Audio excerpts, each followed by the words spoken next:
Over 1,000 miles from land, a tiny island emerges from the sea. Hundreds of years ago, Polynesian explorers discovered this place and settled here. Easter Island, also known as Rapa Nui. What happened on this island after they arrived has intrigued archaeologists for centuries. We know the islanders carved close to 1,000 massive stone figures instilled with the spirits of their ancestors. We know they moved them, possibly as far as 12 miles, and placed them on sacred platforms called ahu. But we don't know how they did it. According to island lore, the statues, called moai, had simply walked into place. But how could a people who had no metal tools carve such imposing figures? How could prehistoric farmers who didn't have the wheel move enormous statues up to 30 feet tall and weighing close to 82 tons?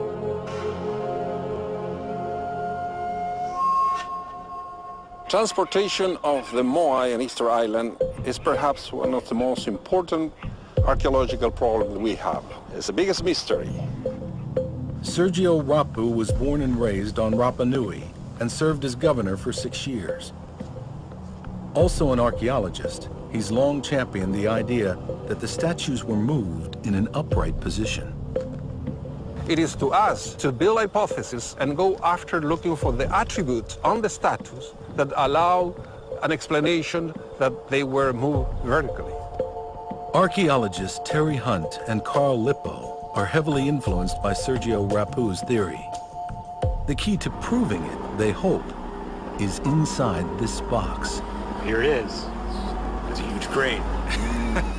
Oh no. This is going to be sort of scary to see it come out of there. It's so enormous. Wow. I don't know if I'm going to feel better or worse when I see it because the box is big, and we're going to move it with a small number of people. Holy cow. Oh my God. That is amazing. Perfect replica. You know what? This is making me feel sick to my stomach. This precise replica of a moai is the centerpiece of a simple but radical experiment being conducted in Hawaii by Lippo and Hunt. Over the next 2 days, working with a small group of volunteers, they will attempt to move this statue by walking it upright. When people ask, how did your ancestors move the statues? The answer was always, they walked. And for the Rapa Nui, that was the answer. And for the foreigners asking the question, they thought, oh, that's silly, you know, how crazy. What we're trying to do is evaluate our ideas, our ability to explain how they were moved, why the archaeological record looks like it does. So what we're going to do is tricky, and it could easily not work, and we've never done this before. Rapa Nui people had centuries to figure this out, and lots of people involved. To conduct this experiment, Lippo and Hunt will have just 2 days and 26 volunteers. The statue tradition was brought by voyagers from Polynesia to Rapa Nui. Throughout Polynesia, carved wooden and stone figures are common, but no other island can compare with the size or number of statues found here. According to oral tradition, the moai were carved to represent the spirit of the islanders' ancestors. The statues are the living face of our ancestors. In order to look living, you have to put the inlaid eyes on the statues. Some statues are topped with a red stone hat or a top knot, called a pukao. The moai were cut from volcanic tuff, a porous stone made from compressed ash. Almost all of them were carved here at Rano Waraku, a massive quarry inside one of the island's 3 extinct volcanoes. Littered around the site are statues in various stages of completion, some still emerging from the rock. The most common way of carving the moai here is to carve around the face and the body, like awakening the statues from the rocks. To do this, carvers used very dense stone tools made of basalt like this one, used by modern-day carver Umi Kai. in Hawaii. What we're trying to do is just cut a design that we want to follow into the tuff. Umikai is using a replica of the same ancient tool called a toki to carve a small version of a moai eye socket into volcanic tuff. If I was to do this with a modern tool, it'd probably take maybe 45 minutes to an hour. This will take maybe a whole day to 2 days. It probably takes a team of 12 people a year to produce a moai of this size. Once the moai is completely carved, the back will be still attached to the mother rock with a keel. Eventually that keel will be perforated and some loose rock will be added under the back of the moai so it remains floated as they cut off and release it from the mother rock. After they finish carving, they slide it down, raise it at the foot of the hill, then they finish carving the back. At this stage, the moai was ready to be moved to a sacred platform called an ahu, known to be a place of religious ritual. There have been lots of speculation about how the statues were moved, from crazy theories if they were shot out of the volcano to aliens moved them. But in modern research, there's been a whole family of ideas about using contraptions, using palm logs for tripods or sleds or rollers. According to several of these theories, the islanders used logs to move the moai. When University of California archaeologist Joanne Van Tilburg tried using a wooden sled to move a moai along wooden rails. It's similar to a traditional method Polynesians used to move canoes out of the water. Ultimately, the experiment worked, and it gained wide acceptance. But not everyone believes the log theory. The problem with these series is that they have not drawn on the evidence that we see on the moai, the statues themselves, on the roads. As they investigated the statues and the roads, they began to accumulate clues that they think will tell a different story. Building on another researcher's data and using satellite imagery, Hunt and Lippo have surveyed almost 20 miles of ancient roads. There are several roads that begin at the statue quarry at Raraku and go along the south coast. Some go north, some go across the center of the island. These roads were used to move moai to every corner of the island. They think the network of roads may have been even larger, but the degraded road beds can be hard to find with the naked eye. So they're testing a drone equipped with a camera that will give them more precise observations. 3, 2, 1, go. Wow. We have satellite images coverage for the entire island, and we can see certain kinds of features. This gives us a way of integrating that at a level where we get incredible detail. The drone may help identify new roads, which can then be ground-truthed with modern surveying equipment. Hunt and Lippo believe a crucial clue to how the statues were moved may lie in the slope of the roads, which they have measured, confirming the results of an earlier team. We found that the roads generally have a maximum of a 3-degree rise as they go uphill, and then a maximum of about 6 degrees when they go downhill. The island is fairly hilly, and the inhabitants understood that to move the statues, the roads would have to be leveled so that they had a consistent and fairly gentle grade. But how did they move them? To find out, Hunt and Lippo studied more than 50 statues that fell, apparently while being moved. We noticed that the statues that were headed uphill away from the quarry had fallen on their back most frequently. We also found that when statues were heading downhill, they'd fallen on their face. Statues on flat ground were kind of 50-50, and we could see that there was a pattern here. We tested it statistically and realized that we had very clear indications that the statues were moved in a standing position. There was really no other way to explain that. This idea has the virtue of being consistent with oral tradition. In fact, the Rapa Nui language even has a word, neke neke, which translates as walking with no legs. For centuries, we have known that the moai did walk, as our ancestors said. But how exactly they did the walking is what we, the archaeologists, are looking into it. In fact, others have tried to move them vertically, including Thor Heyerdahl and a Czech engineer named Pavel Pavel. This is the statue that Pavel Pavel tried to move in 1986 with his experiments, moving the statues in an upright position. By shuffling it across the surface, there was a lot of friction on the base. And as he did it, in fact, there was damage done to the base that removed material right down from the bottom here. So we saw this can't really be quite right because the shuffling and the grinding isn't consistent with what we saw in the statue. So on the one hand, we were like, yes, they're moving standing up, but not exactly that way. To figure out a less destructive way to move them, they built on observations first made by Sergio Rapu, identifying differences between statues that made it to the platform and those that fell on the way. On the more than 50 fallen statues they analyzed, what researchers called road moai, the eyes hadn't been carved yet.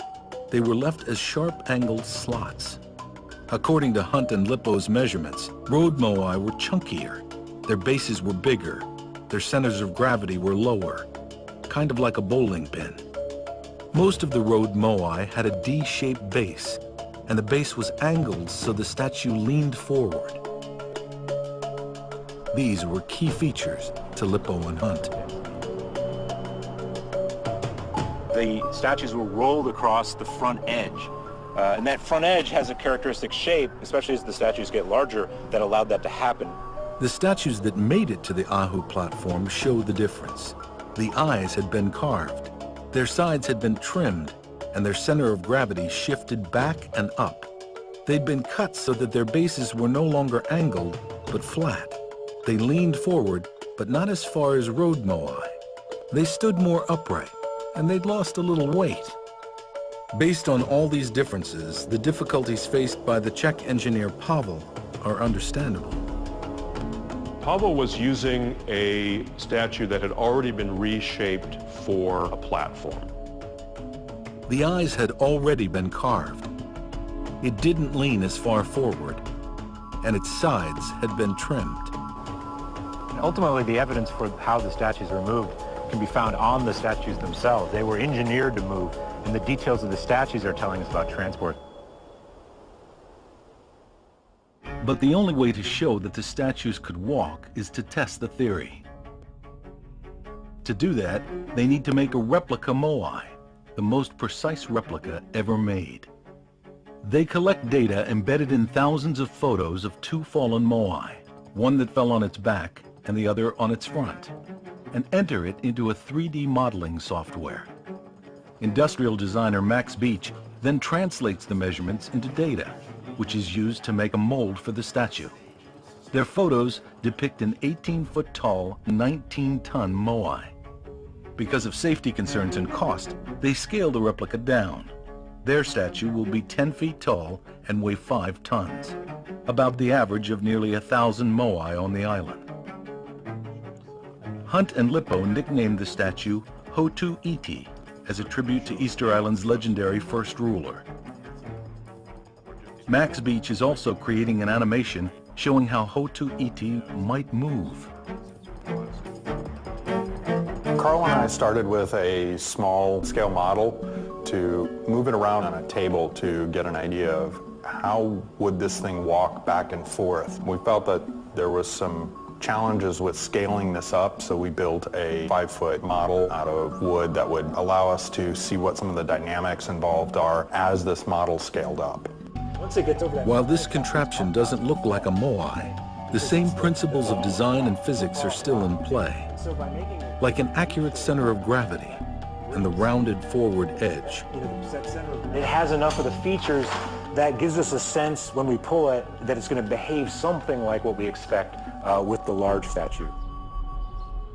You need to get it up high enough so that it starts to fall. You're kind of pulling on its side, but you're also pulling it so that it wants to rotate. Bringing that center of gravity back over the... Okay. That's the point that coordination is key. Yeah. There we go. That was a good step there. Good, good. Yeah, beautiful. In addition to understanding the physics of how the statue should move, figuring out where to tie the ropes is going to be critical in making the experiment with the larger replica moai a success. The trick is to pull it in the right direction with the right force at the right time, that it rocks forward on the forward edge, which has that rounded, that D shape. But will Hunt and Lippo's 10-foot-tall replica moai behave the same way? Whoa! Let it fall forward. We are going to stay true to the original center of gravity. Engineer James Diedish is designing the mold for Hotu Iti, paying special attention to the center of gravity and how the statue is balanced. When I apply density to this model, it calculates the exact center of gravity and is saved in this coordinate system right here in the center. This is important because if the center of gravity was off, it could alter the way that these were moved. So if the experiment is to determine that these could be moved by walking them, then the center of gravity has to be at the same height as it was originally. The mold itself is comprised of 4 layers and made in 2 halves, split down the nose. Hotu will come out of the machine with about plus or minus 30 thousandths of an inch accuracy overall. This is incredible in comparison to any other recreations that have been made that have been mostly glossed over and symmetrical. This is nearly exact of what you can find on Easter Island. After 9 hours of machining time, each half of the mold is fitted with an internal rebar structure to support the massive weight of the statue. When we are ready to pour the statue, we are going to fill this thing with nearly 6 tons of concrete. What we'll see in this truck is the new high-tech mix that we've developed specifically for the Moai statue. It's lighter in weight, higher in flowability, it's more sustainable. If you look really close, see the little beads, the spheres? The beads are expanded polystyrene, a type of synthetic foam. Putting it in the mix adds volume without adding weight. That makes the statue closer in weight to a real moai of this size, made from volcanic tuff. We're burying him to equalize that hydraulic pressure from the outside so it can't move. It took 10 days from the time the concrete was poured into Hotu Iti's mold to the time the 5-ton, 10-foot-tall replica was carefully extracted from the ground. Trying to get this right and have him perform like the original Polynesians intended. That's what our mission is.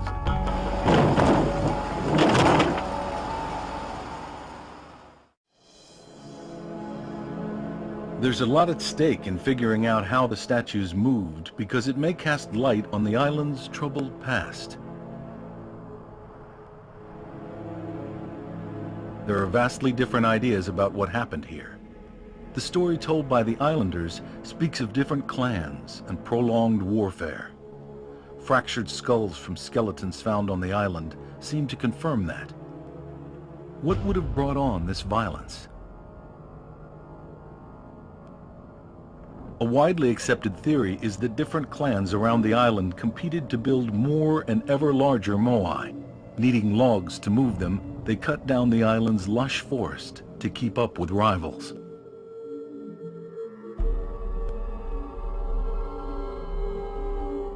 As the forest disappeared and resources grew scarce, the rivalry turned violent and the society descended into chaos. Some have described this as a case of ecocide. A culture bent on overexploiting its resources spirals into cultural collapse and disaster. But is this a true picture of what happened here? Easter Island once looked very different.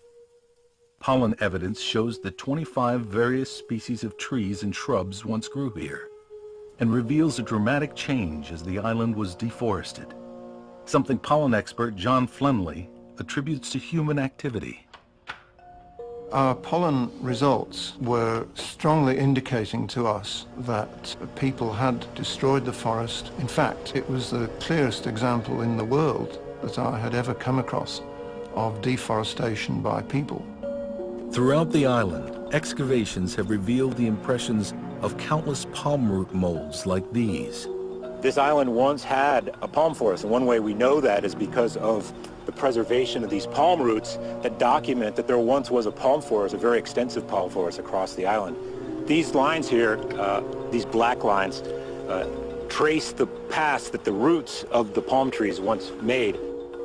But some scientists believe that the trees were cut down not in a frenzy of statue building and moving, but for the simple reason that these were farmers. These people were agriculturalists. They needed to clear land. So in a sense, the forests were largely superfluous to them. It's garden land that was essential to them, not palm forests that they couldn't eat. The whole notion that it was the cutting down of these trees that led to a collapse, if you will, of Easter Island is a bit off the mark in my view. Archaeologist Pat Kirch studies human impact on island ecology.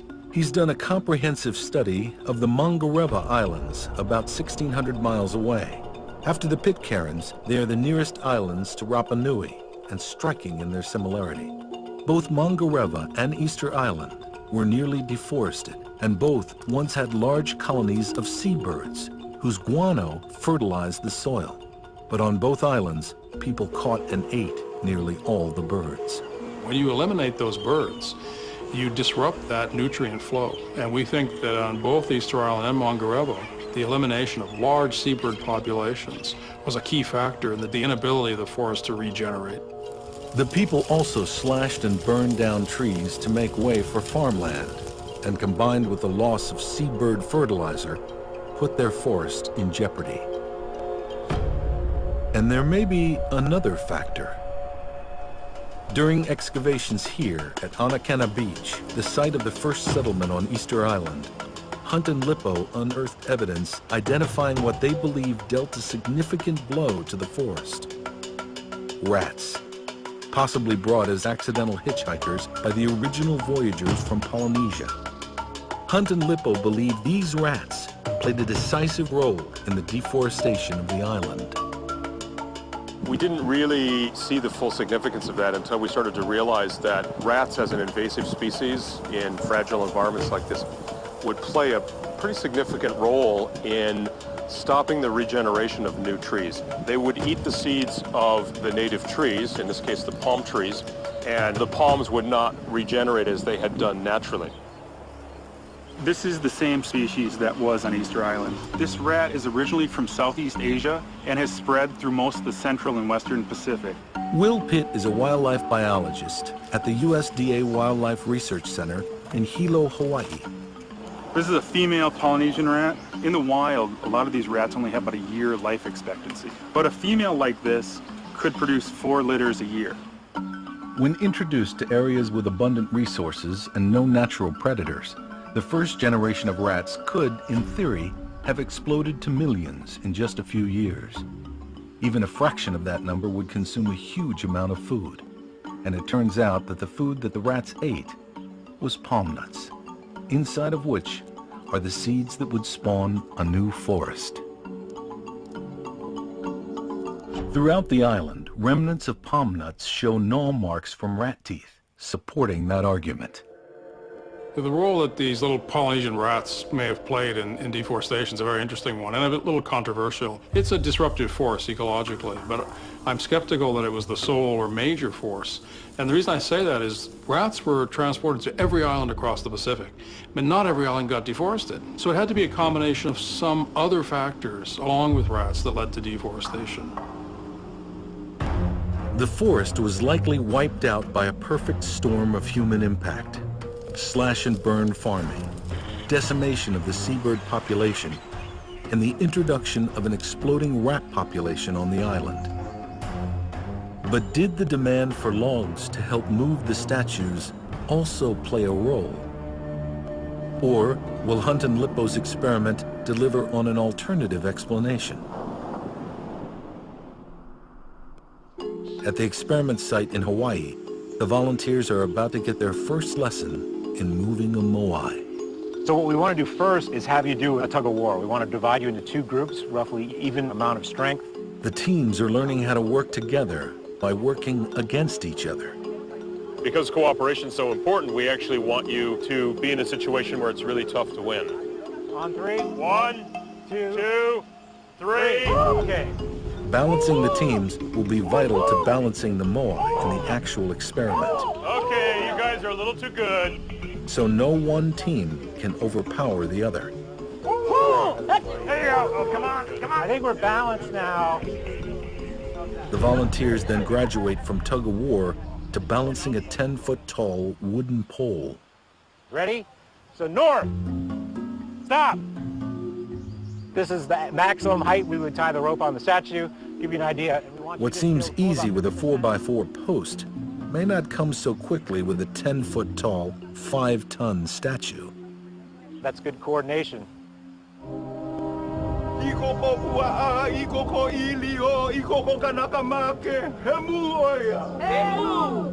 Through a traditional Hawaiian blessing, everyone on site is reminded of the cultural importance of what they're about to do.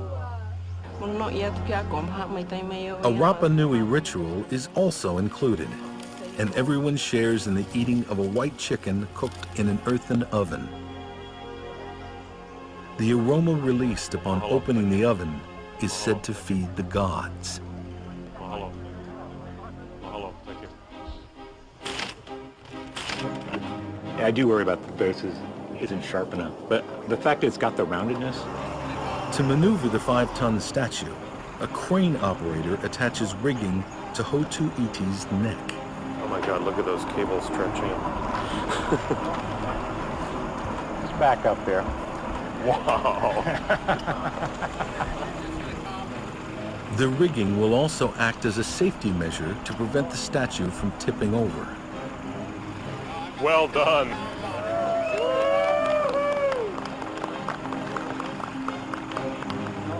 Now, this is the real test. I know. We were sort of wondering, what if he doesn't stand? Is he resting on the ground? No, he'll fall over. Oh my God. It's got to stand. Yeah. Yeah, we need to see that. Worst case scenario. It's got to stand. It's got to stand. That's the whole key. It leans forward because that's the way it was made. Oh my God. The statue will not stand on its own.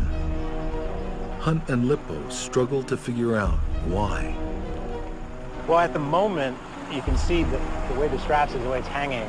The center of mass line here goes straight down and is in front of the base itself. What we need to do is get it back so that this strap is hanging from over here to get it behind this point there. Right now, the way it's hanging, it's just going to fall over. It's in a leaning position. Okay, what can you do? Our plan is to turn his truck around. He's got rubber bumpers on the very back of his truck. Okay. Yeah, support it like that so that we can get the straps out. Okay, good.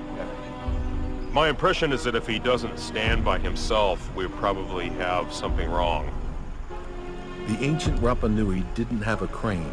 Their statues had to stand on their own. The rigging straps are adjusted, but Hotu Iti still does not stand. At this point, I have no idea what we could do to make this work.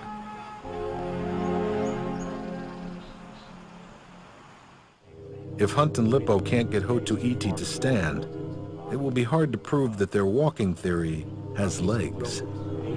The only thing you can do is either take away material in the front or add material on the bottom. Finally, there's a solution. One more pull. Okay, go. Good, okay.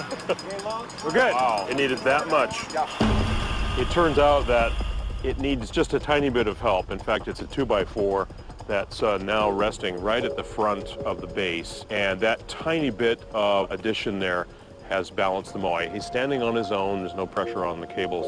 But it may be that in fact it was always made to be unstable. When they're moving, they were carved in such a way to always be falling. And what you would do is you would add something like we did with the 2x4, maybe a stone, things that we do find in the archaeological record, underneath the front to stabilize it. Along the moai roads on Easter Island are water-worn stones like these that may have been used this way. Sergio Rapu actually mentioned this a number of times about consistently finding these sort of flat, what are called poro stones. And they're not just any old stone, they're very dense, and they tend to be really flat. You find them on the roads over and over again. We're nervously learning a lot right now in trying to do this, and that's science. It's great to be wrong, and we realize that there are a few other things that need a little more emphasis in our understanding.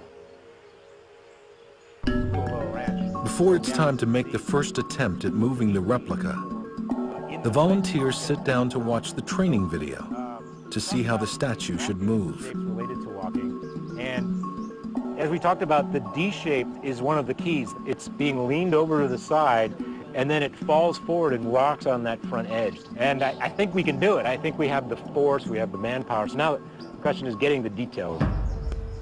Before they try to move Hotuiti, the volunteers need to make sure they can hold the statue upright. I want to figure out, like, with everybody and its height at the highest point, can we hold it back? And Okay. How many people do we want? 10, so 5 on each side. Okay, we need 5 on each side, so 6 more people. Team leaders in the front, if it seems like you can't hold it as he releases the pressure from the crane, yell out so that we can stop and he can add more pressure, okay? Yeah, let's move the wood. Oh, wow, okay. Okay, so now he's going to release the tension, and it's going to be up to you guys to keep it from falling forward. It's going to want to fall forward. Yell out if it's too much. Coming down. Can you feel it? Is it a lot? All off. All right, You guys are holding up the statue. Okay. Now the question is going to be getting it to fall on its front edge, which I think we can do with just 2 teams. This was always our idea, is that the teams that are pulling are actually slightly behind the statue, keeping it from falling forward while rotating at the same time. With the safety rigging attached to the statue, Hunt and Lippo finally have the chance to test their walking theory. Starting out with Team A, I want you to pull. Just the harder you keep it constant, Okay, see if we now can it's exciting. rock it a little bit. Okay, hold it.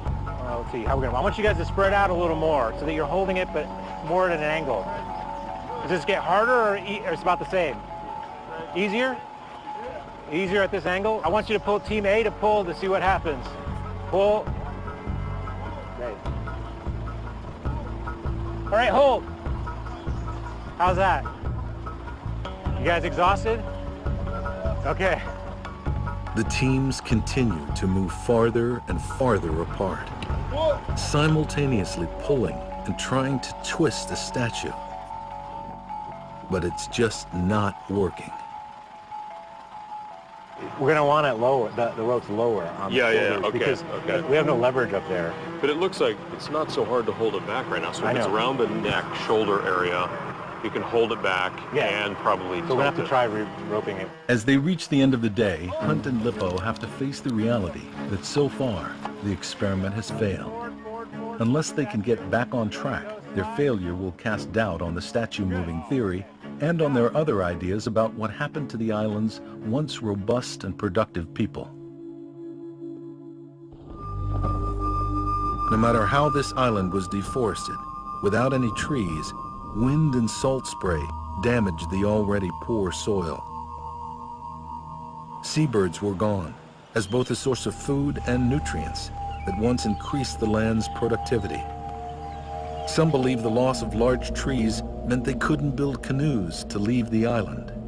In one view, this is an environmental disaster leading to cultural collapse. But building on previous research, Hunt and Lippo came to believe that the islanders found a new way to adapt to the crisis. When we were first surveying here on the island, we were really annoyed by the loose rocks that we would walk over. Then we looked a little closer and we realized this was actually an area that was used for cultivation. And then on top of that, we would see the taro growing in the rock areas and not in the soil areas. It was kind of backwards of what we might have expected. It confirmed what previous archaeologists believed, that what looked like random piles of rubble are evidence of an ingenious method to improve the soil called rock mulching. As you add the stones to the poor soil of Rapa Nui, you are increasing the nutrients available to plants. In addition to the phosphorus that leaches into the soil, the rocks help the soil retain moisture. If you look at rock mulch across the island, there are probably billions of stones that are moved. I mean, it's just incredible how much rock has been moved and concentrated into efforts that had to do with cultivation. But was it enough to stave off disaster? We have to really admire what the Easter Islanders were doing, but not think that it was making their island into some incredibly productive system. It just helps to put off a worse kind of agricultural collapse. When Pat Kirch studied the islands of Mangareva, 1,600 miles away, he found the same kind of deforested landscape as on Easter Island. But ultimately, the outcome for the people there was different. When you compare Easter Island and Mangareva, both of them were heavily deforested. But on Mangareva, there's a huge lagoon, barrier reef, very rich marine resources. So the Mangarevans turned to those marine resources and really depended on them to develop their economy. On Easter Island, there's essentially no reef. There's very limited coral, very limited fish. So with their backs to the wall, did Easter Island descend into conflict? The population was growing, the scarcity of resources, and a lot of competition. Social conflicts start building up and tensions between groups. And toward the end of Easter Island prehistory, there was a lot of war, a lot of conflict between one group and another. These sharp-edged obsidian implements found scattered across the island are often seen as the smoking gun, weapons, proof of a people at war. What I have in my hand is an obsidian tool, and I think definitely it was used for defense or attack as a weapon. But again, Hunt and Lippo disagree, saying these obsidian implements were everyday tools. The edge here has a lot of use wear that's consistent with carving wood, hard materials, and use with plant materials. But these implements have actually been found embedded in human skulls. I think most of the evidence that we have, it points more to use as a weapons. We have found catches of them next to a skull that mark exactly the shape of this tool engraved on that skull. The remains of some 500 Rapa Nui people have been studied to get a clearer picture of just how violent this society was. Enough of these bones show signs of injury and trauma that experts believe this was a place of significant conflict. In my view, it was a society in distress. It had a lot of problems. They were pushing their agricultural system very hard. I think there's good signs that warfare was periodic and endemic. This tumultuous period began before European contact, which came in 1722 when a Dutch merchant ship arrived on Easter morning, hence the name of the island. As more Westerners arrived, stories about the island grew more lurid, even incorporating tales of cannibalism. Cannibalism seems to turn up when Europeans start to talk about it a lot in the mid-19th century. We don't see any evidence like that on Easter Island. We don't see chopped up human bones. We don't find human remains in the earth ovens. There's good reason to believe that the 19th century idea of cannibalism is that you were not yet Christianized, so you're Christian or you're cannibal, and cannibal had sort of a generic meaning. So could it have been something other than violence that eventually spelled the downfall of Easter Island society? We know over and over again when Europeans arrived in the Americas and in the Pacific, they introduced disease. They did so really unwittingly. For example, a disease like cholera would have a devastating impact on this population because it's waterborne. And once the disease gets into water supply, it's going to be easily passed on to other people. And as they got sick, it would pass on to them. In the 19th century, Peruvian slave traders also abducted hundreds of Rapa Nui people. By 1877, ravaged by slavery and disease, a devastated remnant of the people who over the centuries had carved and moved massive moai had plummeted to only 110. But their oral history of the time before the Europeans remains a tantalizing collection. Tales of warfare, ritual, exploration, and statue building. Whatever passage of our history we have, we protect it like precious information. And in our doing of archaeology experience, tell me how important it is to listen carefully to these little bits of information from our history. The oral history says the statues walked, and Hunt and Lippo are trying to figure out whether it's true. It's 9 a.m. on the last day of the experiment. Okay. Just 8 hours left to figure out how to move a moai. Let's be optimistic. How about there? Hunt and Lippo decide to set a goal, marking a finish line at 50 yards. We've got this marked at 50 yards, 25 yards, and 10 yards. You know, it'd be great if we got it even parted that way. What we want to do is have the knot, I think, right here. Yeah. Because we want it to pull like that. Pull, yep. After spending the morning tying, retying, and tying the ropes again, Yep. it's 11:30 before the experiment teams make their first attempt of the day to move Hotu'iti. Until they master the motion to move the statue, the crane rigging will act as a safety. We're going to start with the 2 ropes and the 2 large teams. We've got longer ropes this time, so there's more room for you guys to pull. You guys ready over there? Yes. So we're going to let your side go forward to let it lean forward, but you guys are going to pull at the same time, right? We're going to see if we can twist it slightly. Okay. Ready, set, pull. Pull. Okay, hold. With no luck on the first attempt, the problem solving begins. Yeah, widen that up. That's good. Okay. Go.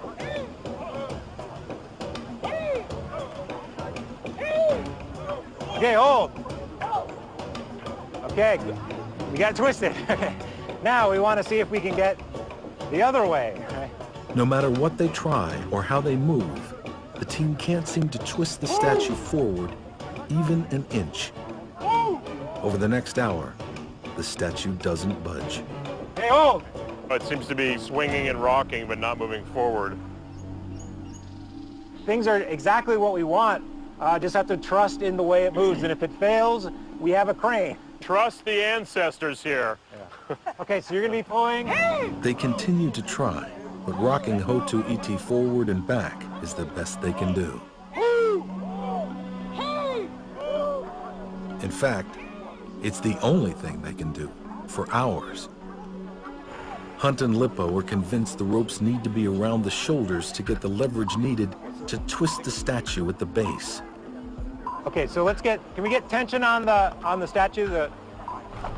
They adjust the ropes again, even taking the advice of a nautical knot expert when nothing else is working. As long as there's tension on here, that won't slip, and I think they really want the purchase to come from right here, so it's on the shoulder. Ready? Go!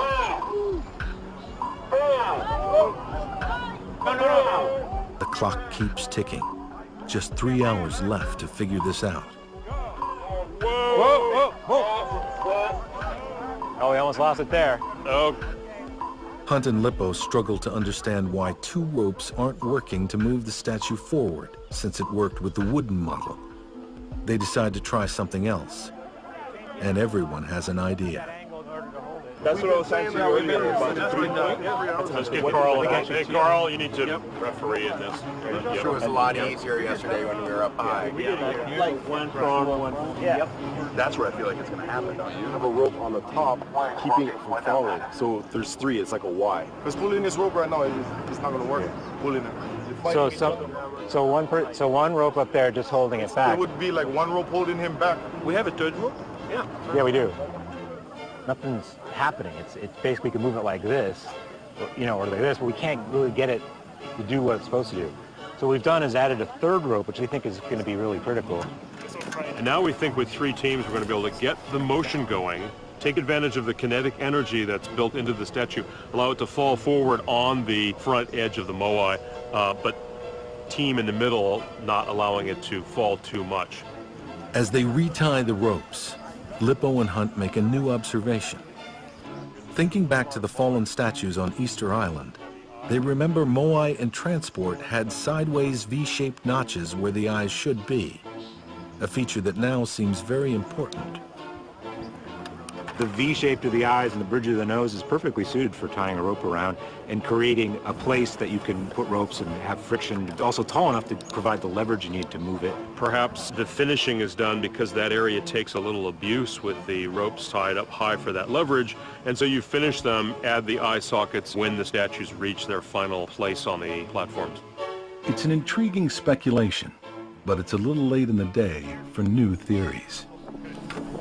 So we're going to alternate pulling. You guys are going to be pulling back and then releasing.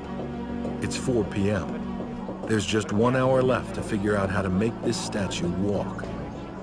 With the 10 people in back and more people on each side, they're ready to try one last time. Release the tension. How you guys doing? Good? Okay. Ready? Set. E. Oh.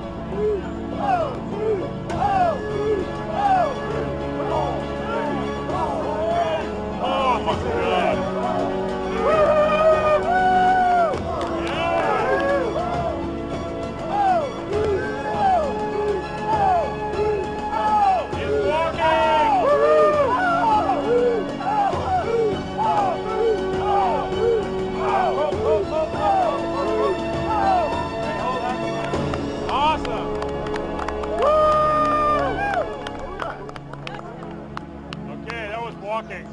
As the statue starts to move a few feet, it all starts coming together, and the safety straps come off.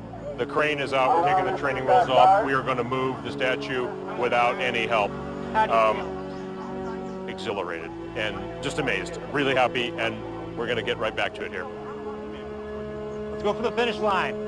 So this is how you move a moai. Ho! Ho!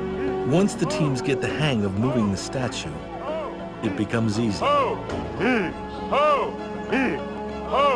Confident in their ability, they get a little overzealous.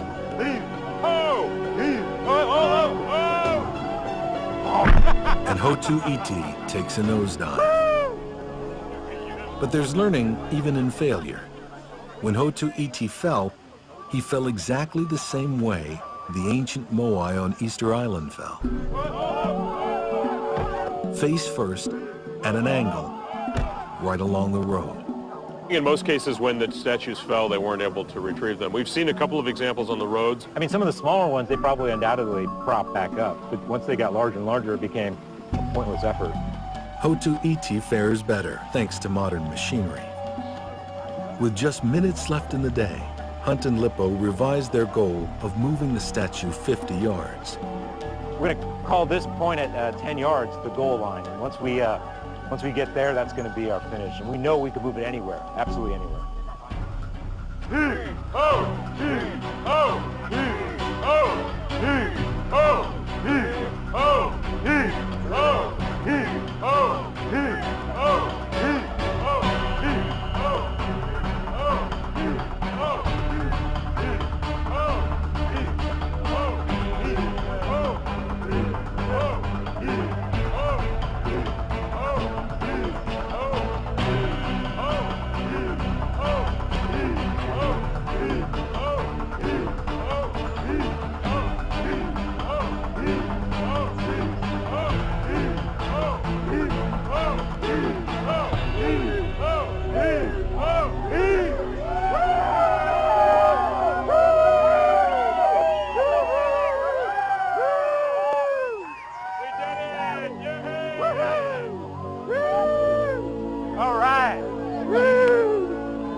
I feel fantastic. This has been a great success. About mid-afternoon, I was feeling pretty low, and I'm pretty high right now. It moved exactly the way we thought it would. We just had to figure out how to get it started. What struck everyone was that once we got going, there was almost no effort involved. We were on the ropes, and we could feel that first tug was work. And then when it started swinging, you could feel, I mean, we weren't even pulling on the ropes, the energy of the statue moving did all the work, and we were just kind of gently directing it. The method, the inputs that we're doing on a 10-foot version are exactly the same that would be required in a 30-foot version. All that would matter was scaling the initial input of energy. In later experiments, Hunt and Lippo were able to move the statue more than 100 yards in only 40 minutes. They also successfully walked Hotu Iti up grades of 3 to 4%. We may never know if this is how the statues were actually moved, but this success presents an intriguing new explanation. It perhaps goes one step further to solving the mystery of what happened on Easter Island. What we're doing today, we're pinpointing the archaeological evidence that come from oral history, the Moai Walk. The transportation of the statues is perhaps the most important contribution of these cultures to humanity. If this really is how the islanders moved the statues, it raises an important question. Do these statues that rise above this ravaged, treeless landscape serve as a cautionary tale for our times, or as a monument to the human ability to innovate, create, and survive?